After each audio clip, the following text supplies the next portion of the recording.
Hey everyone, it's Connor back from This Old Farm, and today we're out in the field that we cut with the 990 hay bine last weekend there, and it's been sitting here for the past week. We gotta go through and rake it up. We are going to do singles. Now what I'm gonna do is I'm gonna cut where I cut down the center here. I'm gonna take and rake these two rows together, and then we're gonna go through and rake all of these individually towards the middle all the way out to the outside. We'll just keep working our way around. The reason why we're doing that is because this is going to get square baled because the round baler is still down, and so if we do doubles, because of how thick it is, the square baler doesn't like to eat it all. So if we just do singles, it's a little bit more manageable for the square baler to bale up and pick up. So we're gonna go through and rake, like I said, we'll just have one double in the middle, so then we can rake everything into the center. Now we could rake everything to the outside, but then on the outside pass we end up in the guy's lawn and stuff like that. We don't want that, so we'll just rake it into the center after we do the doubles. Now what we're using today is the Farmall M and the International number 30. This is the first time I've ever used this wheel rake, so it'll be kind of interesting. What I had to do to get started here is we had to take it out of transport mode. So you've got your adjustable hitch here. Transport mode is the furthest in, so I put it out 2 holes. That looks pretty decent. That's about kind of where I want it.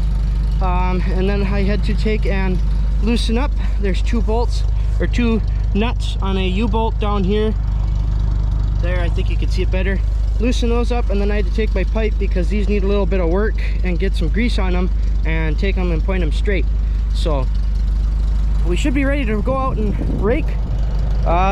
We'll give this thing a shot. Hopefully it works out pretty good for us. If not, well, oh well. So it'll be kind of fun to see. So I'll set up the camera somewhere, hopefully somewhere good for you guys, and we'll get our field raked here.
Well, there we go.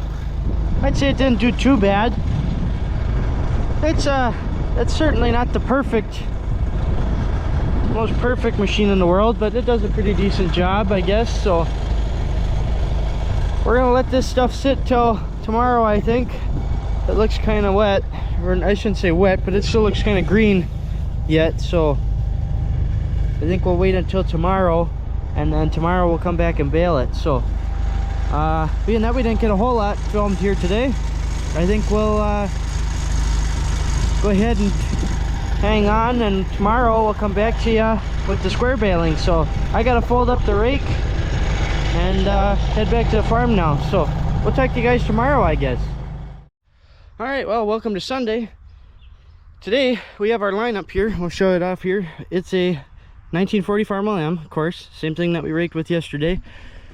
Normally we have the 1949 Farmall M diesel on the square baling unit, because that thing's still down with its head being torn apart, that we started 3 years ago, 2-3 years ago.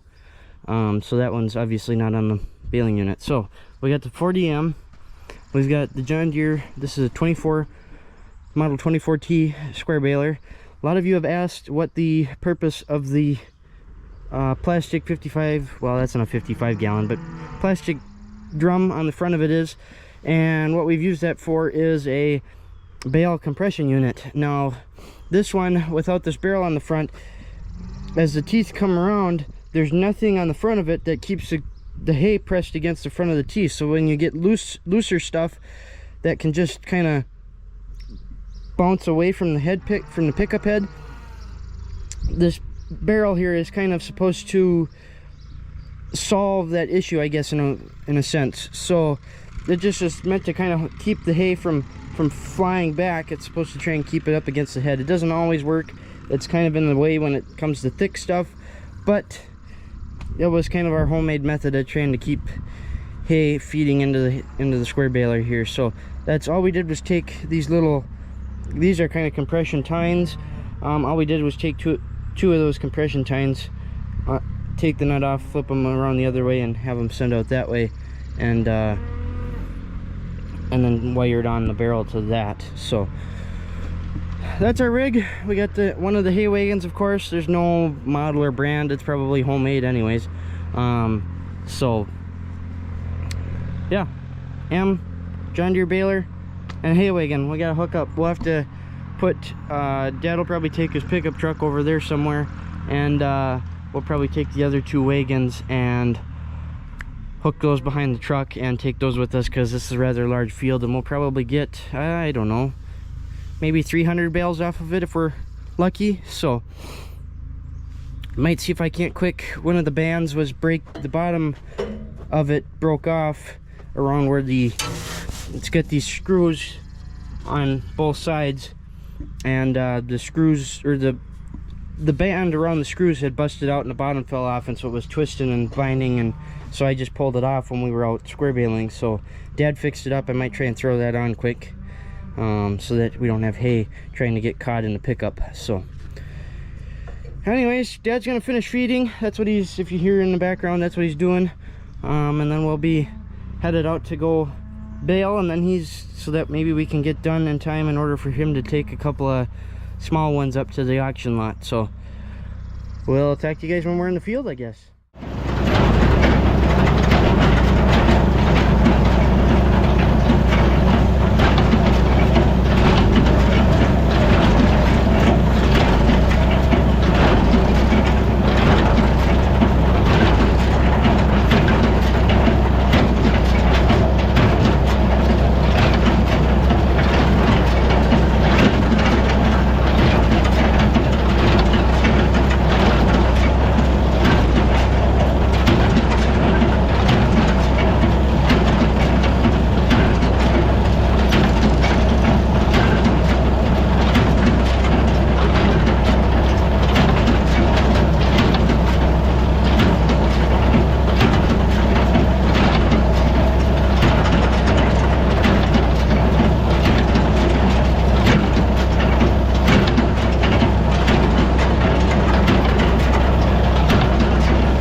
Well, there we go. We put in a good day's worth of work. We're still hooked up because the field's not done. But Dad wants to go through and he's got some calves he wants to get rid of over in the barn here. So we're going to go through and do that. I'd show you the counter, but it's kind of buried over in the corner. So you'll just have to believe me, there's 251 bales. The counter says 253, but we had to throw back 2. So yeah, I had a couple broken strings. Most of them we were able to catch and retie. Like I say, we threw back 2 of them. So we got one wagon home. Dad was pulling the other one and he had to abandon ship because he got a flat tire. So I don't know if he just pulled in. It kind of sounded like a pickup truck rolled in, but I'm not sure. So here's one hay rack. It'll have to get pulled into the barn, because otherwise we're kind of worried that the cattle might smell it and you know, get out and make a mess of the trailer here. So we'll get it pulled into the barn with the H, get the H pulled out there, get it pulled into the barn, and then it should be pretty well protected. So I'm gonna go move my truck out of the way so he can get to the trailer. And yeah, I think that's probably gonna do it for the video anyways.